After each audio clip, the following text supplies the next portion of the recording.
Alors Philippe Lerat, Innovagri cette année inaugure une nouvelle formule du Trophée national des lycées agricoles avec une version agroéquipement. De quoi s'agit-il? Oui, donc cette première édition du Trophée national des lycées agricoles en agroéquipement, c'est un événement médiatique donc, qui a pour but en fait, d'intéresser et de motiver en fait, des jeunes pour le secteur des agroéquipements. Alors quel niveau ces étudiants? Alors ces étudiants donc, sont en formation BTS, alors soit BTS génie des équipements agricoles ou BTS machines agricoles, alors soit ministère de l'Agriculture ou Éducation nationale. Les épreuves, quelles sont-elles? Donc il y a une première épreuve qui est une épreuve un peu spécifique de maintenance des agroéquipements. Une épreuve en fait de mise en œuvre des agroéquipements donc avec les machines qui sont derrière et qui ont été prêtées par les constructeurs. On a une troisième épreuve qui est une épreuve de travail du fer, donc fabrication d'une pièce. Bon, apparemment l'agroéquipement c'est pas que d'électronique et de la console tactile. Non, il n'y a pas que ça, c'est vrai. Là on revient aux fondamentaux un peu.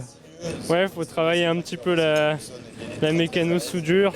Et puis une quatrième épreuve qui est une épreuve un peu de communication où on a demandé aux étudiants en fait, de préparer des dossiers sur des thèmes d'actualité comme les GPS, les nouvelles technologies, les pneumatiques. Les épreuves ont démarré ce matin. Quel est votre premier sentiment sur le déroulement de ces épreuves? Voilà, donc jusqu'à présent, ce matin, les épreuves se sont très bien passées. Donc les étudiants, effectivement, ont très bien joué le jeu. Alors, est-ce que vous êtes optimiste sur ce travail de communication et la sensibilisation en fait, du grand public à ces filières qui offrent aujourd'hui du travail?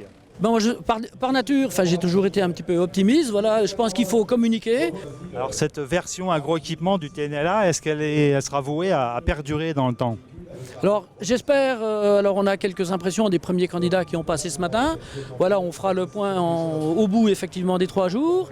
Mais je pense que l'objectif effectivement c'est de perdurer. Et aujourd'hui je crois qu'il faut faire connaître effectivement et dire que les machines agricoles effectivement sont très sophistiquées, sont même beaucoup plus sophistiquées que des machines que l'automobile par exemple. Vous vous destinez à quoi après votre diplôme? Moi je voudrais être commercial. Dans une concession, chez un constructeur? Dans une concession, Ouais, d'accord. surtout en rapport avec tout ce qui est système GPS, guidage et tout. Et qu'est-ce qui vous plaît dans ce métier?